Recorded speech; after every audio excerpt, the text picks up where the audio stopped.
The views and opinions on the Craig L. Hayes Show do not necessarily reflect those of Westgate Resort ownership or management. And now, on with the show. This is the Craig L. Hayes Show. All right, welcome back, everybody, to episode 2 with Gail Brumbaugh in our series on showbiz and behind the scenes. We are here from Elvis Presley's dressing room here at the Westgate Resort in the International Showroom. And we have discussed a little bit of the background with Gail and some of the things that she got to do leading into her actual wardrobe career that she went and she did for many, many moons. Little Indian lingo there for you. I know that's probably insensitive, but get over it. We're going to laugh about some of this stuff. Anyhow, Gail, so you started working. You did some of the calls around Stardust. You worked at Dunes. Yes. Hacienda. MGM. And then eventually you went on to the Riviera and then over to here at the Westgate, which at the time was the Las Vegas Hilton. So why don't we go back and just do a little bit. What was the show again at the Hacienda that you worked? It was Spice on Ice. It was a small ice show by George Arnold and Bill Moore, who went on to do other ones at the Flamingo. And it was just a small little quick show. You know, they had bus loads of people coming in to see it. You know, they would bus them in, and there was only 4 of us on the crew. No, there was like 6 of us on the crew, and it was just skating and ice skating. You know, we'd fix their costumes and the typical feathers and stuff all over the place? They didn't have too many feathers, but they had a lot of hoop skirts, big old hoop skirts, and the stage was really small, and the side stages were really tiny, and the girls would have to get through there with these big hoop skirts on. And George Arnold would hire older showgirls to decorate the set, and they didn't know how to skate, and so they had a stagehand on each side of the stage, and the girls would come up and they'd hold their arms out, and the stagehands would push them across the stage, and they'd glide across the stage to the other side, and then when they got over there, the stagehands would push them back. It was, and if they fell, they didn't know how to skate, so if they fell, their hoop skirt went way up over their head, and their pantaloons would be showing. Oh, boy. They're crawling off stage. Oh, yeah, showbiz. I know.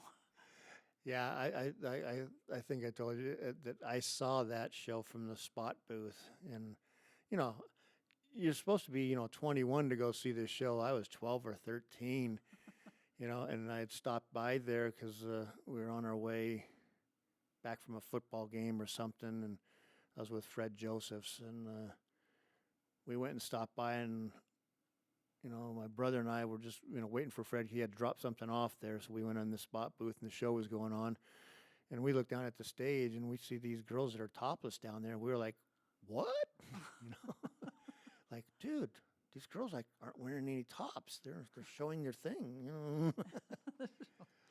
When you're 12 or 13, that was pretty impressive. Yes. So, not knowing that, down the road we're going to be working other shows, that was just normal, and so many of all the shows basically had that going on. So that was that. I find it hilarious though that they had to be pushed across the stage. It was funny, and we had a piano player who was the stage manager also, and if he didn't feel good or something, he'd have the show as the opening, the middle, and the finale. We'd go in and he'd say, "Okay, we're not doing the middle tonight. He wanted to go home early." So they do the opening and the finale, and the show was like 20 minutes long after they seated everybody. And there's 2 shows a night. There used to be like 2 shows a night, 3 on Saturday. Yeah, those days are long gone. We barely do 1 now. Yeah, we do. Well, we do 3 a week sometimes. I know, or a 20-minute show. Yeah. Yeah, it's. Yeah, those 2 shows a night, 6, 7 nights a week, those are gone, long gone. Oh, yeah. No, that was a different era, that's for sure. So from there, let's talk about the Stardust working Lido. you know. Oh, yeah, I didn't work there too long, but I remember they would wash the feathers for the costumes and the back pieces. We'd have to go up on the roof and wash them and dry them up there because it was so hot it would dry really quick. And the chemicals we used to wash them they don't make it anymore. It was called picarin. Okay. They yeah. might make it, but I mean, they don't use it anymore because it damaged your lungs. And those girls, that was Don Arden's show. And he was so strict with those girls. They had like a little costume. It was all rhinestones, chains of rhinestones. They had the bra, the panties, the leggings, the arms, and they had to get ready, and they had to all come running off stage, get dressed in 33 seconds, I think it was. And if they didn't make it, they were fired. it was stricter back then. Yeah, a lot of the dancers, and you know, God bless the dancers, because the dancers all through the years have been so abused by the choreographers, directors, yes. producers, you know, of these shows. But you can't deny the product. You know, the product was awesome. Lido ran forever, and it was a successful show. And then Don Arden went over and did Hallelujah Hollywood over at the MGM, and then And Jubilee. and Jubilee, and then Hallelujah Hollywood, Hello up in Reno. So he had, you know, many shows going at one time. Yeah. You know, he was, and his costumes were always amazing. You know, Yeah, I don't know if did he the designer on those costumes? No, it was Pete Manafee. No, I can't remember he's a very famous designer. He did a lot of Barbie costumes, you know, big with feathers, and I can't think of his name right now. Yeah, He's really famous. yeah. When it comes, He did Carol Burnett's show. Was it Bob Mackey? Bob Mackey. Yes. Bob Mackey. So Bob Mackey did all those things. Wow. Yeah. Well, it looked like it because they were amazing costumes. Oh, and these back pieces were so heavy. They had to have the male dressers pick them up and put them on the girls' shoulders. And the girls had to walk down this steep staircase, and I would have gone down head first. You know, and how many of these girls have, you know, messed up backs and shoulders and heads and neck, you know, all these things from wearing all these massive, you know, pieces that they had to wear for their costumes. You know, but that was the day. That was the time. Yeah, when I was at the Hacienda back to there, they had this girl come in, and she's like, I want to try on the headpiece. I want to try it on. And they said, well, it's, you know, you have to work with it before you try it on. And so she insisted to try this big back piece on, and she put it on, and she fell off the chair and broke her wrist. I mean, they were heavy back pieces when you put them on. They're just even the hats themselves with just little feathers sticking out the top it's heavy. Yeah. No, it's not something you just slap on anybody who walks by and says, "Here, put this on and run out on stage." That ain't gonna happen. No, you know? You've got to work with it.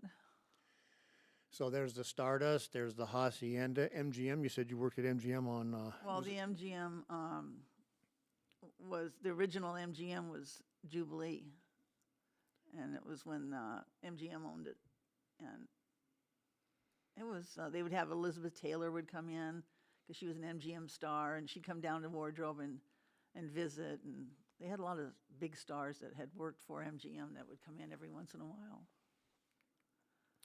Just say hello to the cast, huh? Uh-huh. All right. Well, it's nice they did that. Yeah, It's they just had not like 100 in the cast and 2 shows a night, and How many wardrobe were there on that show? there was about it was in the 20s.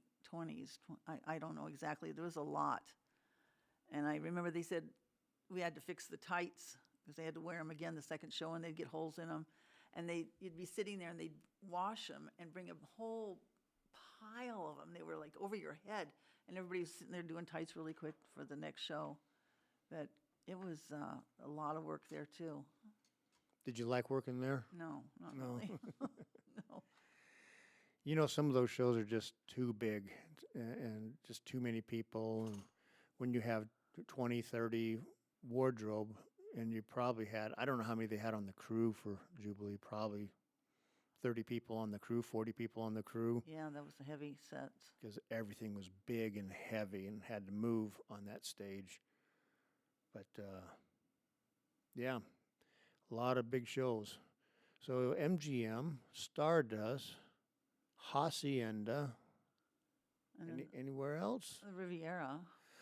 That's where we're going to get to Splash and all that fun. Yeah, that was fun. And like you said, there was never two shows alike ever. No.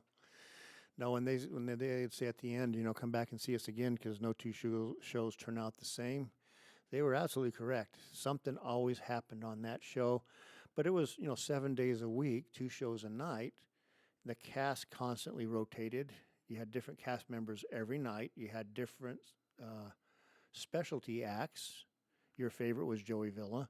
Oh, I loved him. He was so funny. I know. I tell him I'm your biggest fan, and he go, "Oh, no, you're not." And I go, "Yes, I am." I would laugh every night with him. And the cast was all street dancers from L.A. So I went from MGM, with all those girls that were well trained, to street dancers. It was like a culture shock.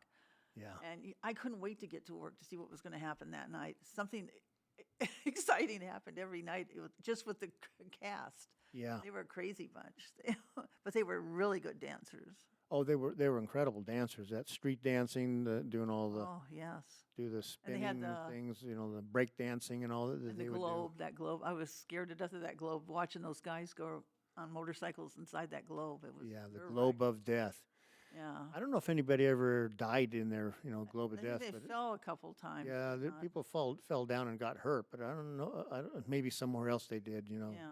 But it's a good name, Globe of Death. It sounds Oh, really ominous. I couldn't watch it. It made me too nervous. 3 guys in there, riding their motorcycles was pretty impressive. And we had the swimmers, and they had a rain curtain, and the girls would have to dance in it, and they'd take their shoes off when they had 4 days off a month. Everybody get 4 days off a month, and they'd come back, and their leather shoes had dried, and they were like little wooden shoes, and they had to put those things back on and go back out there. I mean, there was no mercy with Jeff Kutesh. No, it was get back out there and do your He job. just shut up and get out there. Yeah, Yeah. They were. No, that was a show that I could say honestly that dancers were abused in. Oh, oh yes, yes. I mean, we would do they would relight a show, relight a number or something like that. And I don't know if you remember, but they would do it after the second show, so that it would start about midnight. They'd start to want to relight, and they'd have everybody there. Yeah, and it would take hours to do like 30 seconds of lighting. Yeah, and it was like the dancers all had to be there. They'd just done 2 shows, working their butts off. They're exhausted. They're Yeah. about sleeping as they're standing there in the lighting positions. Because they'd all be on this side. Okay, now everybody go into your position on this part of the song over there, so that they could redo the lighting on that side. And Yeah, it took and a long time. it took forever. And man, that was just brutal. And the dancers never got paid extra for that. Oh no. We did. We were by the hour. Yeah, we loved it. Yeah, I was like, oh, extra money. We'll take that. Yeah, No. that happened with Little Mermaid. Remember, they took so long to get that into the show, and it cost over $1 million for everything to be made for it, and it was in one night. And the guy Eisner from Disney came to see it with his kids, and the second show was a nude show, and he saw that and he said, "Get it out of there," and it was gone the next day, I think. Yeah. Yeah, all the stop and desist, from the Yeah. lawyers all said, take that out of there. You're not allowed to use that, those images in the show. And Yeah. funny They spent stuff. so much money, I know. And they would fire a short little girl first show, and the second show they'd say, "Okay, we just put this girl in the show," and she would be like 6 foot, and the other one was 2 foot, and so we had to scramble to get them into something. But it was just a crazy place. It was, and all the stuff that went on, it just. And I worked with your stepmother there. She was the stage manager. Yes, Entertainment director. Yeah, yeah. Barbara. Yeah, she was really nice. It was, And yeah, good stuff. I liked the time period that we did we were doing Splash. 20, what did we do that, 24 nights or something like that of Splashed, and 4 nights of Paul Anka or Frank Sinatra, Frank Sinatra, Liza Minnelli, or, George Burns. whoever it was. We would do that for 4 nights, and then we'd go back and do Splash. That was hard, but that was enjoyable, Yeah. Well, when I wasn't working in Splash, I was working the Glow Girls, the gorgeous ladies of wrestling.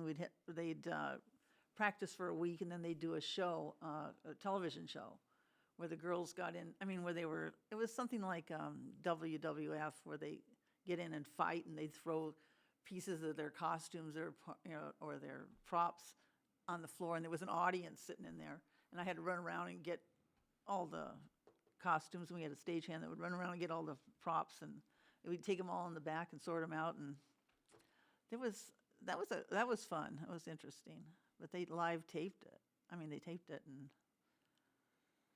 and then there was shows on the other side too. We had Foxy Boxing, where they put all these girls they had little cut-off T-shirts and little cut-off underwear, and they get in a ring, and the stagehands would come up and pour oil on them, and then they'd wrestle. And yeah, the owner of the hotel loved that. Yeah. He's practically there every night with his little daughter in his hand, watching these girls.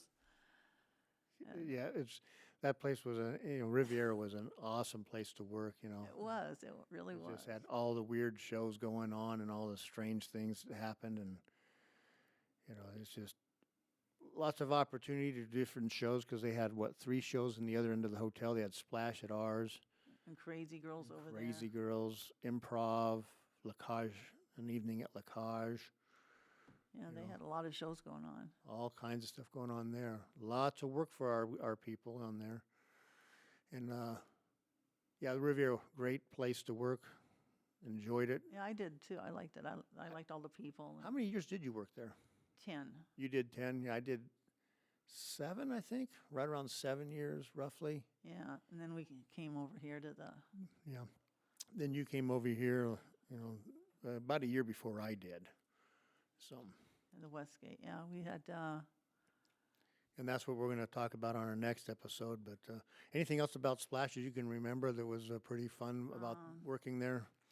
It definitely wasn't one of those shows where you were just fixing, nylons or tights, or fixing a G-string or something like that. That thing had weirdest costumes and all kinds of crazy stuff. Big fish that they had to put, and back pieces they had to put on, and their little wooden shoes, and all their clothes would get wet in the tank from the rain curtain, and they had girls swimming with fiber optics on, and it looked like starfish. It was a nice little show. I think it was the only one that ever paid for itself.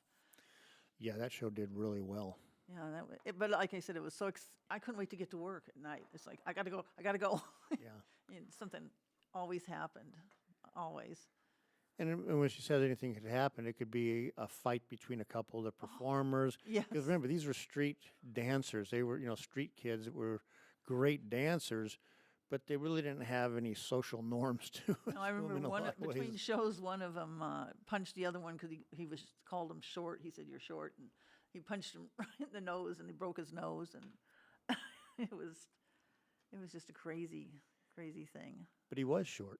Yeah, he was. Yeah, I can't remember his name. He was. Is that Jason? Jason, yes. Yeah. And, Jason was a short guy, but he had a temper, and it was like, yeah. Yeah, I remember one time I had to put a cape on a magician, Broccoli Shaw. Remember Broccoli? Oh yeah. And when I yanked it off the hanger, the plastic hanger went flying up into the air and attached to the back of his cape. And I saw him going on stage. I said, oh my God, there's a hangers on the back of him. And the stagehands were all sitting there laughing at me. And so I was terrified. I thought, oh, he's going to come off and scream at me for that, So I took off and hid around the corner. And when he came off, he was so mad because when he walked a little further than he normally does, and there was a hole in the stage, and his foot went down into it. He fell and tripped. I mean, it's not funny, but when he came off, that's all he could think about was that hole that he fell in, and forgot all about the hanger on the back of his costume. Yeah, he had a couple amazing things he did out there. But he wasn't a very happy man. No, he was. I was scared was- to death of him He coming was off. pretty miserable, you know. He just was not happy about anything, you know. And, you know, some of those specialty acts like your favorite, Joey Villa, like I said, he was a comedian. He just tell the jokes out there. Same jokes every night. Oh, yeah. You know, twice a night, do it for, you know, a whole run. And I laughed both times. He was just funny. And then we had, you know, Sal and Yulee doing their Yeah. balancing act, and Wally Eastwood. Oh, yeah. He did the juggling and the different things. Yeah, a lot of different acts on that stage. We did all kinds of specialty acts. You know, Yeah, got to work all kinds of different with people, and it was a good show, but like you said, they were a little wild. But they were really good dancers. So, excellent street dance / whatever you go, break dancing and all that stuff. They were good. yeah. Yeah. So that'll be this episode. The next one, let's talk about this place. Starting with Starlight Express. Oh, It's unbelievable how much work wardrobe had to do in that show. And that's what we're going to talk about when we come back. So until then, This is the Craig L. Hayes Show. what am I going to say about that? About here, let's see. I can't say. I don't want. well, just you How am I can doing take so your far? headset off if Is you that want. okay? Oh. Oh, Gail, it's perfect.